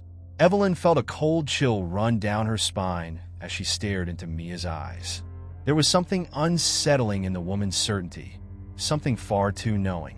It was as though Mia had already accepted her fate, as though she had come to terms with the fact that they were no longer free to make choices of their own. The desert had already chosen for them. As the campfire flickered and the night deepened, a strange silence settled over the group. Each of them retreated inward, lost in their own thoughts, the weight of their situation pressing heavily upon them. Evelyn lay awake long after the others had drifted into uneasy sleep, her mind racing with questions that she couldn't answer. What had she seen at the obelisk? What was the desert hiding from them? And what price would they have to pay for the answers they sought? The air around her seemed to pulse with a rhythm of its own, a slow, steady beat that mirrored the thudding of her own heart. She felt the desert calling again, felt its pull drawing her back. It wasn't the wind. It wasn't the landscape. It was something deeper, something that resonated in her very bones, something that had always been there and would never let go. In the darkness, Evelyn closed her eyes, trying to block out the oppressive weight of the desert. She knew one thing for certain. They had crossed a threshold, and there was no going back. They were in the desert's grip now, and it was only a matter of time before they would learn just how far that grip reached and what the price of their knowledge would be. But as the desert stretched endlessly before them, Evelyn couldn't shake the nagging feeling that their descent into madness had only just begun. The desert had marked them all, and the true horror of their situation had yet to reveal itself. They were no longer just lost, they were chosen. The days blurred together in the desert, one indistinguishable from the next.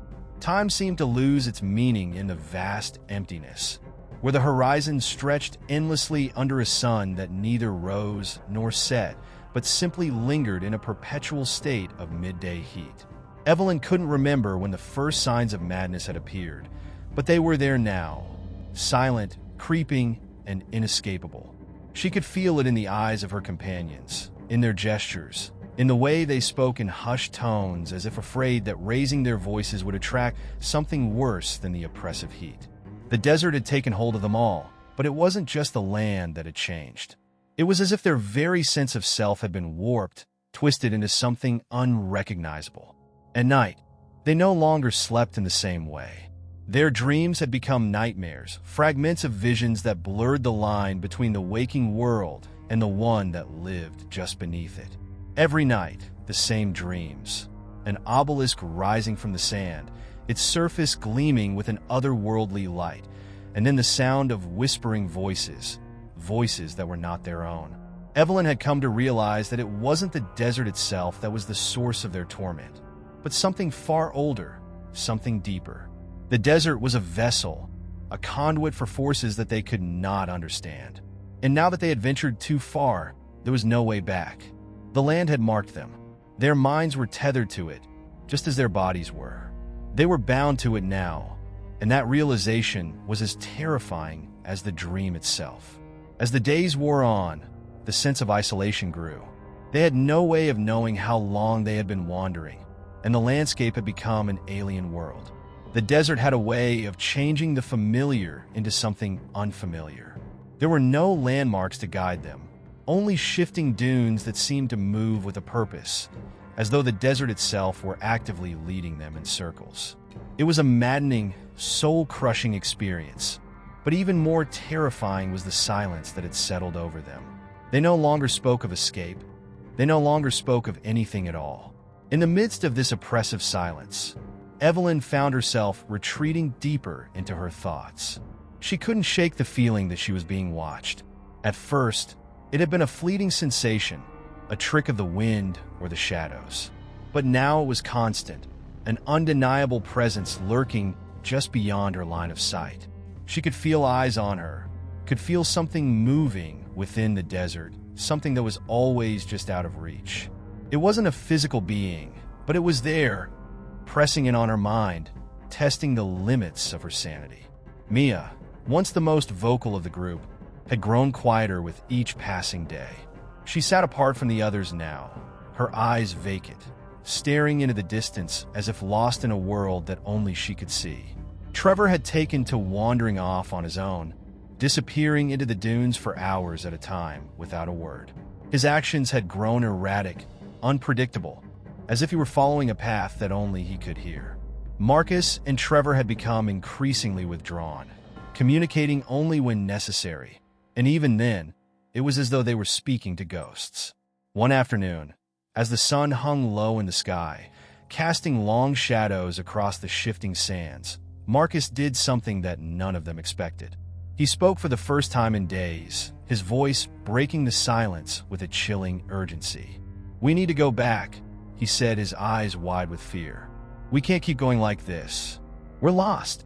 The desert, he faltered, his words catching in his throat, and he looked around nervously, as if the very air around them was suffocating him. "It's not just the land, is it? It's us. The desert is inside us now." For the first time in what felt like weeks, the group seemed to stir, as if his words had snapped them out of their stupor. But Evelyn could see it in their eyes. They were all afraid of the same thing. The same realization that had begun to sink in for her, that they were no longer merely trapped in the desert. They were part of it. They had crossed a line, and whatever had been waiting for them was now within them. And no amount of walking or searching would change that. Evelyn's thoughts were interrupted by a distant sound. Faint at first, like the whistling of the wind, but growing louder, more distinct.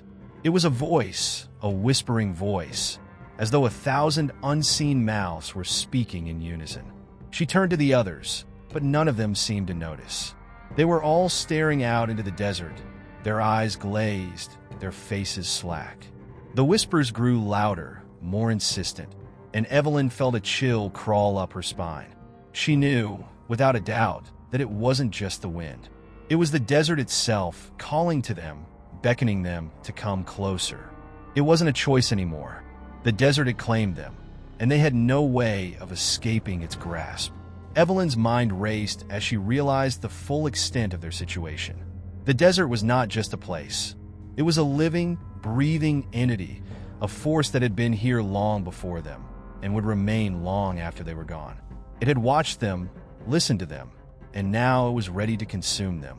The group was silent now, each lost in their own thoughts, and Evelyn knew that there was no going back.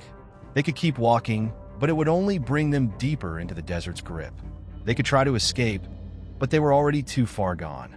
The desert had begun to pull at their minds, at their souls, and in the end, there would be no escape. They had become part of the landscape, part of the endless, shifting sands, and there was no way to sever that bond. As the sun dipped below the horizon, casting an eerie glow over the land, Evelyn felt the weight of the desert's power settle over her once more. The whispers were louder now, almost deafening, and she closed her eyes, wishing she could block them out. But it was too late. The desert had already found its new inhabitants. The days blurred into each other, and the disorienting sense of time was becoming unbearable. Evelyn had stopped counting how many nights they had spent beneath the unyielding desert sky, the stars distant and cold, as if watching their struggle from a place far beyond reach. She had hoped, at first, that this oppressive feeling would subside, that they would find their way out, that the desert would loosen its hold on them. But now, she understood that they were never meant to leave. The desert had not trapped them, it had chosen them. For the others, the situation had grown increasingly desperate. Trevor had vanished for longer stretches of time, only to return with his eyes wide and his face pale, as though he had seen something that shattered his very perception of reality. Mia, once a beacon of energy and optimism, had become a hollow shell of her former self. She no longer spoke, no longer reacted to anything around her. Her gaze was fixed on nothing, and yet it seemed as though she could see everything. It was a chilling sight, a reminder that the desert was doing something to their minds, to their very essence. As for Marcus, his behavior had become erratic. At times, he would mutter to himself, his voice a low hum that seemed to rise from the depths of his mind. Other times, he would fall into deep silences, staring into the distance as if he were communing with something unseen. Evelyn had tried to engage with him, but it was clear that whatever grip the desert had on him was far deeper than anything she could reach. They were no longer the people they had been when they first set foot in this barren landscape. Something had changed, something fundamental.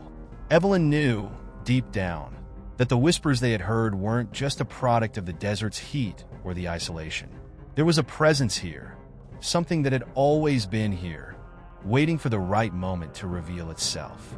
The whispers were no longer just sounds in the wind. They had taken on a shape, a form. They had become words, spoken in a language that was both familiar and foreign, a language that she couldn't understand but could feel resonating in her very bones. And then one morning it happened. The sun rose, casting a sickly orange light over the dunes, and Evelyn felt it, a shift in the air, an undeniable presence that filled the space around them. The earth beneath her feet seemed to tremble, as though it was waking from a long slumber. The others remained oblivious, their minds consumed by their own hallucinations and fears, but Evelyn knew. She could feel it now, as if the land itself were calling to her, beckoning her to come closer. She followed the sensation, driven by an unknown force, until she came to the edge of a massive chasm, an opening in the earth that stretched deeper than she could see. The whispers had grown louder now, echoing from the depths of the pit. She could feel their weight, their urgency, and without thinking, she descended into the darkness, driven by the need to understand, to find the truth of what was happening to them all. As she descended, the air grew colder, and the walls of the chasm seemed to close in around her. She stumbled over jagged rocks, her breath ragged, her heart pounding in her chest. She had no idea how far she had gone, but she couldn't stop now. The whispers had become clear, their words forming in her mind like an insidious chant, urging her to continue, to descend deeper.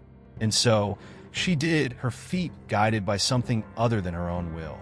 At the bottom of the chasm, she found it, a massive stone structure, half buried in the sand. It was ancient, covered in strange markings that pulsed with an eerie light. The whispers were deafening now, coming from all around her. They weren't just voices.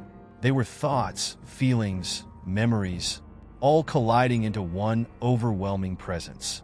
Evelyn's mind teetered on the edge of sanity as she reached out to touch the stone, and the moment her fingers brushed its surface, everything changed. The ground trembled beneath her, and a blinding light erupted from the stone, engulfing her in its brilliance. She felt herself being pulled, as though the very fabric of reality was unraveling around her. The world twisted and contorted, and she was no longer sure where she was or who she was. All that remained was the pulsing energy of the stone, the whispers now a cacophony in her mind, filling her with a sense of terror and understanding all at once. And then, in an instant, it was over. The light vanished, and Evelyn was left standing alone in the dark chasm, her body trembling, her mind reeling.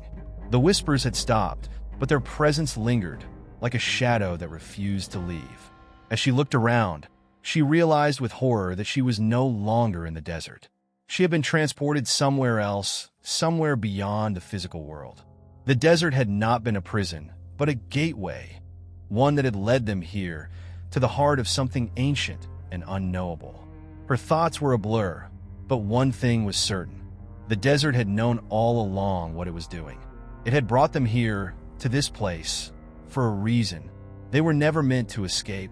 They were meant to witness this awakening, this revelation that would tear apart everything they had known. The desert was not just a place. It was a living force, a conduit to something far older, far more powerful than they could have ever imagined. And now, Evelyn understood, there was no turning back. The desert had marked them, and they had become part of it.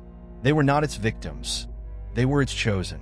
And as the echoes of the whispers filled her mind once more, Evelyn realized the terrifying truth. They had been waiting for her. Evelyn stood in the darkness, the echoes of the stone's energy reverberating through her. It was as though her senses had been recalibrated. Each sound, each movement, each flicker of light filled with a weight that she couldn't quite explain. Her mind raced, struggling to comprehend what had just transpired. The chasm, the stone, the whispers. None of it made sense, and yet it all felt so familiar, as if she had always known this moment would come. The realization was inescapable. This wasn't the world she had known. Something had fundamentally shifted within her, and she was now part of something far greater, something far older. The air around her seemed to pulse, alive with a strange energy, and she could feel it in her very bones. She wasn't alone. The others were here too. Marcus, Mia, and Trevor. They were somewhere in this place, but they weren't the people she had known. Their forms had changed. Their eyes glowed faintly in the dark, their expressions vacant, as if they were suspended between consciousness and oblivion. And Evelyn knew without a doubt, they had become part of the desert as well. They were its vessels now, transformed by its power, just as she had been. It was as if the desert had woven its essence into their very beings, binding them together with an unspoken force. She reached out toward Marcus, who stood motionless before her, his gaze distant and unblinking. She tried to speak his name, but no words came. Instead, she felt a tug within her, a subtle pull toward the stone that had caused this transformation. She knew instinctively that if she approached it again, she would unlock something more, something even darker than what she had already witnessed. But before she could move, a voice, deep and resonant, yet barely a whisper, spoke from the very air itself, though no mouth formed the words. "You are not meant to leave," it said. The voice was both familiar and alien, and it filled Evelyn's mind with a profound sense of inevitability. It wasn't a threat. It was a declaration. The desert had claimed them, and there was no escape. They were here now, part of the vast, unknowable force that pulsed beneath the earth, and their fates had been sealed the moment they had set foot on this cursed land. Evelyn stumbled back, her thoughts spinning wildly. She turned to face Mia, whose vacant eyes locked onto hers. For a moment, there was a flicker of recognition, something within Mia's expression that hinted at the person she had been before all of this. But it was gone as quickly as it had appeared, replaced once more by that chilling emptiness. The transformation had been more complete than Evelyn had realized. They were no longer fully human, no longer fully themselves. The desert had erased them, remade them in its own image. Trevor's voice, low and guttural, broke the silence. "It's waiting for us," he said, his words a rasping whisper. "The desert is not just a place. It's the force, a living thing, and we've become part of it." His eyes glowed with an unsettling intensity, and Evelyn realized he was no longer speaking to her. He was speaking to something else, something unseen. The world around them shifted again. And for the first time, Evelyn noticed something that had eluded her before. The stone, the source of the energy, the power that had changed everything, was not a mere object.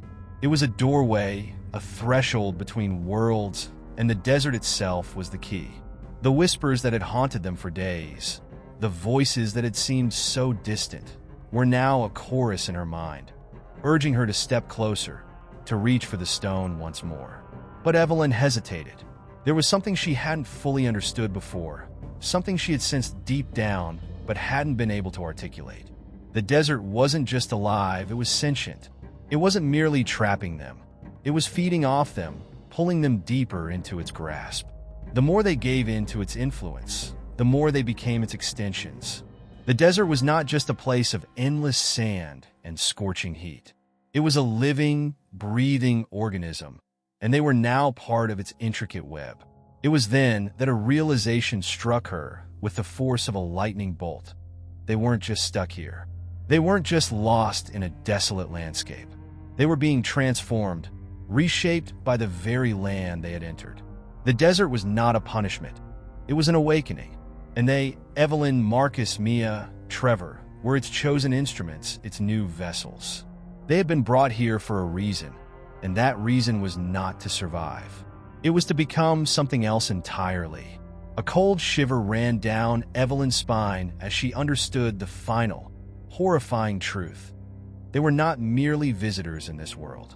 They were now part of its ancient, insidious force. The desert had been waiting for them, had been watching them, had been pulling them closer to this moment of realization. And now that they had seen it, there was no turning back. Evelyn felt the pull again, stronger this time.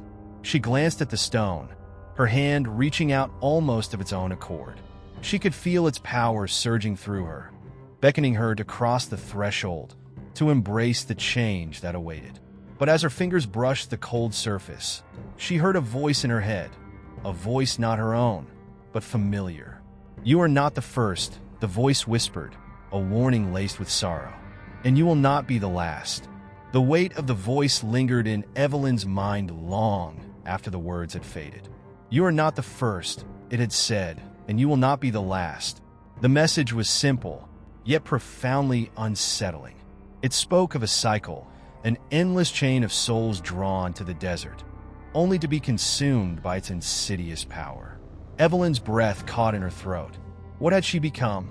Was she merely another victim in a long line of those lured to this forsaken place?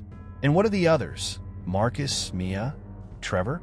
Had they too been lost? Or were they something more now? As the seconds stretched into minutes, she found herself fixated on the stone.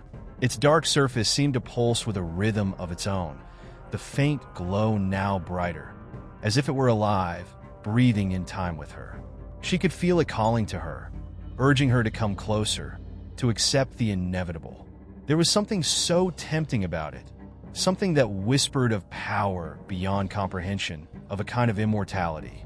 Yet beneath that allure, Evelyn could sense a chilling truth. This was no gift. It was a curse, one that would bind her to this cursed desert for eternity. Turning her gaze away from the stone, Evelyn tried to focus on her surroundings. The desert stretched endlessly before her, its sands undulating like a vast ocean. But something had changed. The air felt thicker now, charged with an energy that made it difficult to breathe. It wasn't just the desert itself. It was as though the land itself was becoming more aware, more present. The ground seemed to hum beneath her feet, and the whispers that had once been distant now buzzed in her mind, indistinguishable from her own thoughts. She wasn't alone in this feeling. Marcus, Mia, and Trevor stood frozen around her, their eyes vacant, their bodies still. But there was no mistaking the connection they shared now, an unspoken bond forged by the desert itself. Evelyn could feel their presence in a way that went beyond sight or sound. It was as though they were part of her, and she of them. Their fates were irrevocably tied to one another, to the stone, and to this land. And there was no escaping it. A sudden shift in the air broke her concentration. A low rumble echoed through the desert, distant at first, but growing louder, as though something immense was stirring beneath the earth. The ground trembled slightly beneath her feet. The sky above, once clear, was now heavy with dark clouds that seemed to swirl unnaturally, moving in patterns that defied the laws of nature. Evelyn felt an unsettling sense of dread wash over her. It was as though the very fabric of the world around them was unraveling, twisting in response to their presence. "Mia," she whispered, her voice barely audible over the rising wind. "Do you feel that?" Mia's eyes snapped to hers, a brief flicker of recognition passing through them before they once again glazed over, lost to the stone. But she nodded slowly, a faint, almost imperceptible tremor running through her.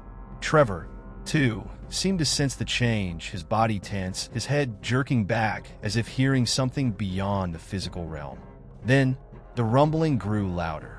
The earth beneath their feet began to shift more violently, as if the desert itself was responding to their intrusion. The air grew heavy, thick with the scent of dust and decay. Evelyn could feel it now. The land itself was awakening, reacting to the transformation they had undergone. The stone had not only changed them, it had awakened something ancient, something that had lain dormant beneath the desert for eons. And now it was rising. The thought hit her like a wave. The desert had been waiting for them.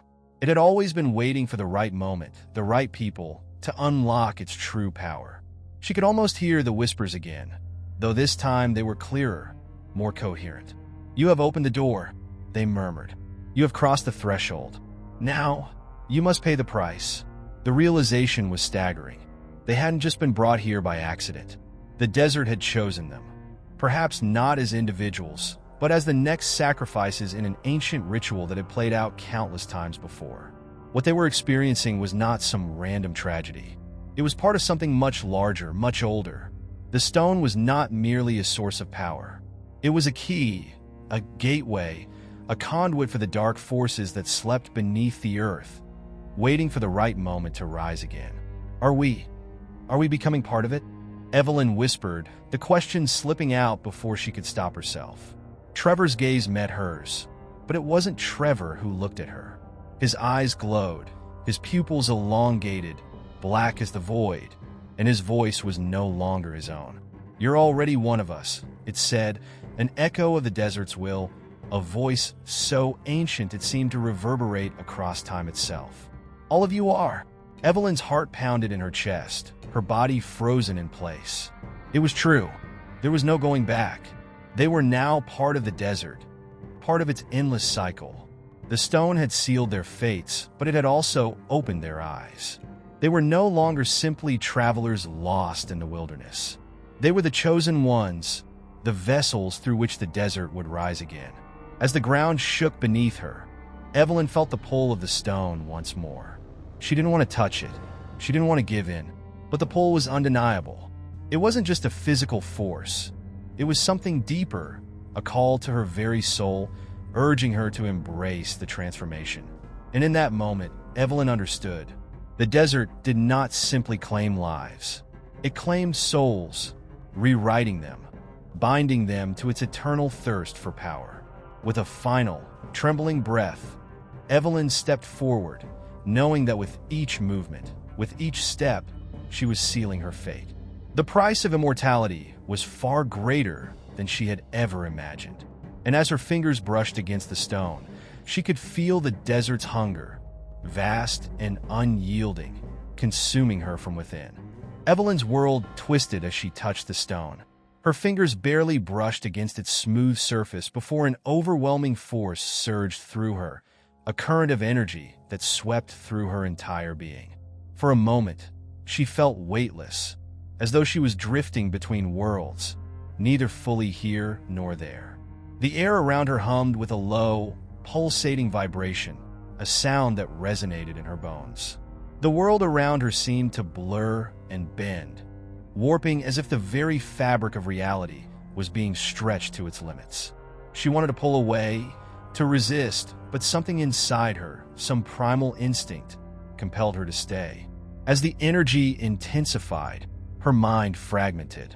Memories, some of her own, some foreign, began to flood her consciousness. Fragments of the past, images of faces she didn't recognize, and voices that weren't her own, all intermingled in a chaotic swirl. Evelyn saw visions of people who had been drawn to this place long before her. Their faces were contorted in pain, their bodies twisted as if they, too, had been transformed by the desert's curse. She saw them standing in the same spot where she now stood, touching the same stone, their eyes wide with terror as they, too, succumbed to the pull of the desert. The whispers grew louder, more distinct. It was as if the desert itself was speaking to her, its voice ancient and unyielding. "You are not the first," it said, its tone cold and devoid of mercy. "This land has consumed many, and it will consume more." The words echoed in her mind, growing louder, reverberating through every fiber of her being. It was then that she understood this was not just a place of death. It was a place of rebirth. But the rebirth was not one of freedom or transcendence. It was one of bondage, of being trapped in an eternal cycle that could never be escaped. Evelyn's vision flickered, and she saw herself not as she was now, but as a part of the land itself. She was no longer just Evelyn. She was the desert, its sands flowing through her veins, its winds whispering in her ears. The stone had transformed her, just as it had transformed those who came before her. She was no longer a visitor to this place. She was one with it, bound to its curse for eternity. The thought should have terrified her, but instead, it felt strangely comforting. There was no escape, and in that realization, there was a sense of peace. She was finally part of something bigger, something that had existed long before her and would continue long after she was gone. But that peace was fleeting. The earth trembled beneath her once again, more violently this time. The ground cracked, splitting open in jagged lines, as if the land itself was waking from a long slumber. From the depths of the earth, something stirred, something ancient, something far older than the desert itself. Evelyn felt the pull of it, an irresistible force that called to her, beckoning her deeper into the heart of the land. It was as if the desert was awakening to the final stage of its ritual, and she was the key that would unlock its true power. The others, Marcus, Mia, and Trevor, stood motionless around her, their bodies rigid, their faces frozen in expressions of horror and realization. They, too, were undergoing the transformation. They had been marked just as she had, but it was clear now that they were no longer fully human. They were becoming something else, something more, and yet something less. Their bodies were changing, their features warping and shifting, as if the stone had rewritten their very DNA. Their eyes were blank, empty, as if they no longer recognized themselves. Evelyn reached out to them, her hands trembling as she touched Marcus's arm. His skin was cold, too cold, and his body stiff.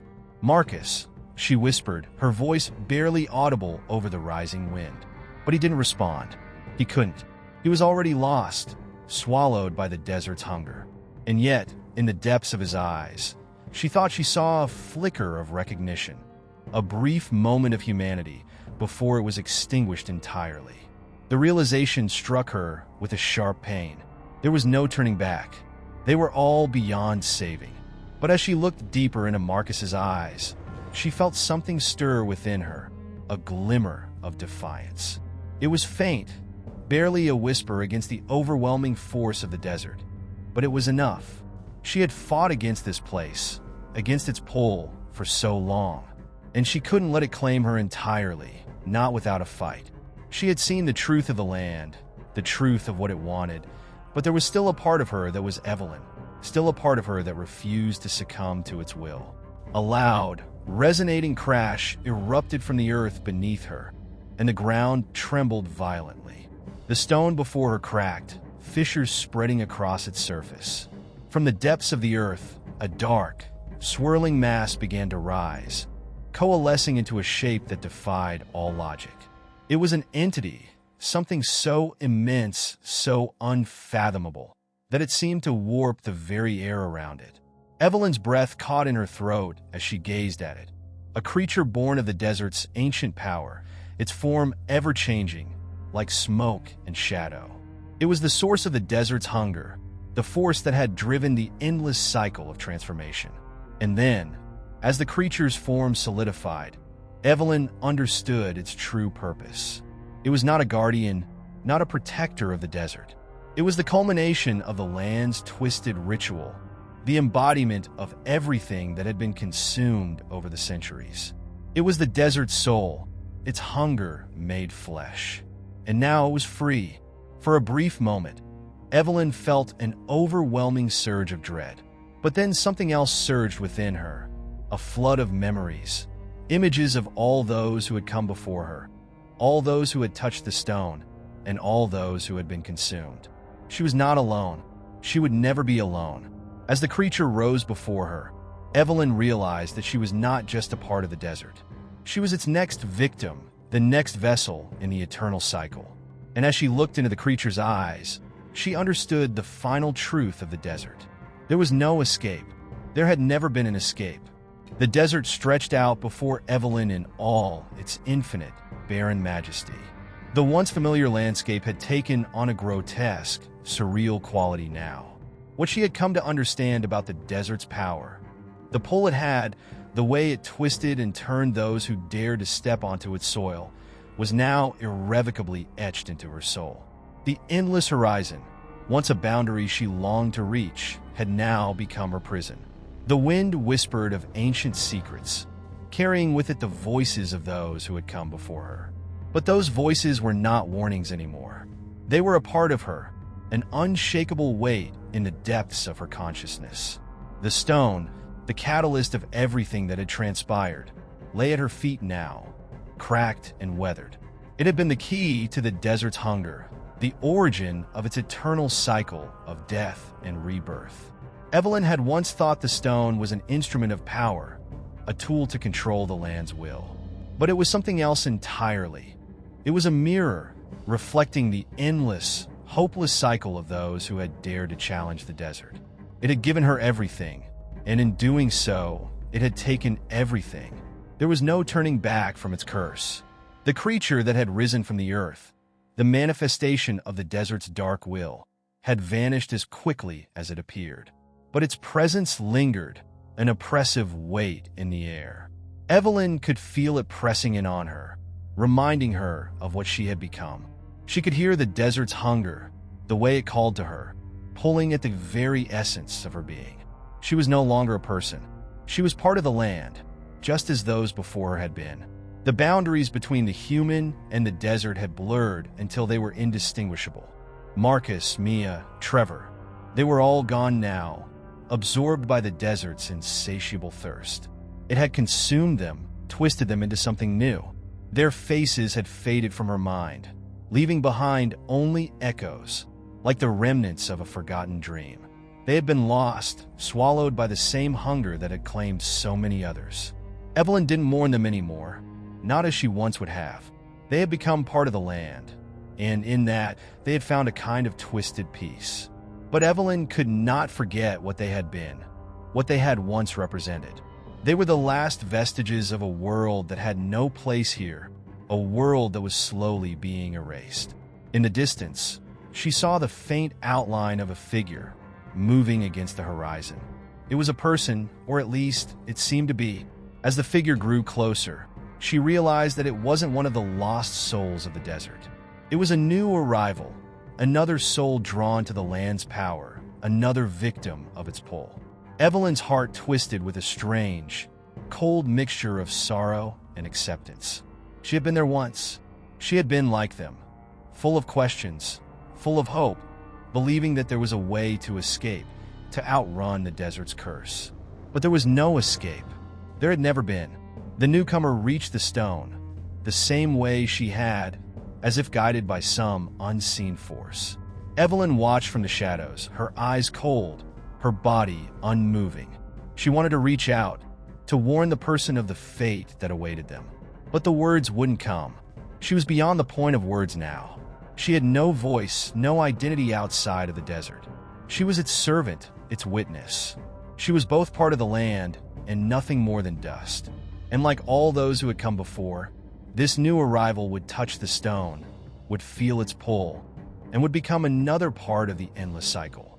As the figure knelt by the stone, their fingers brushing its surface, Evelyn felt a strange, hollow emptiness rise within her. It wasn't fear that she felt. It wasn't even pity. It was simply resignation. The cycle would continue.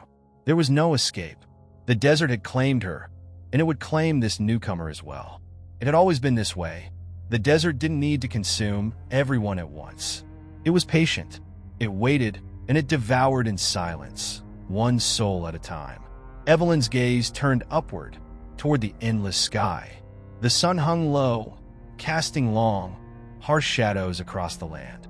The colors of the sky, once vivid and alive, had dulled into something flat, something lifeless. The winds shifted, and with them came the familiar whispers. The desert had not forgotten her, not yet. She could hear it speaking to her, its voice low and insistent, like the hum of 1,000 voices speaking in unison. It was calling her to return, to merge fully with the land, to become one with the ancient hunger that defined this place. And as she listened, Evelyn realized something that had eluded her until now. She had not been chosen. She had not been singled out. She had simply been another in a long line of souls, lost to the desert. There was no grand design. There was no purpose to the curse. The desert simply was. It existed, and it consumed, and it would continue to do so for eternity. The land had no need for reasons or explanations. It had only hunger, and that hunger was endless. The wind picked up once again, carrying with it the faintest trace of a voice. "You are part of it now," it whispered. Evelyn closed her eyes, her breath steady, her heart calm. She had become part of the desert, and in that, she had found her final truth. She was no longer Evelyn. She was the land. She was the endless cycle of life and death. And there would be no end. Not for her. Not for anyone. The last remnants of the world she had known faded, and the desert embraced her fully. There was no more struggle, no more fight. There was only the echo of what had been, reverberating through the endless sands. And Evelyn, or whatever she had become, was at peace.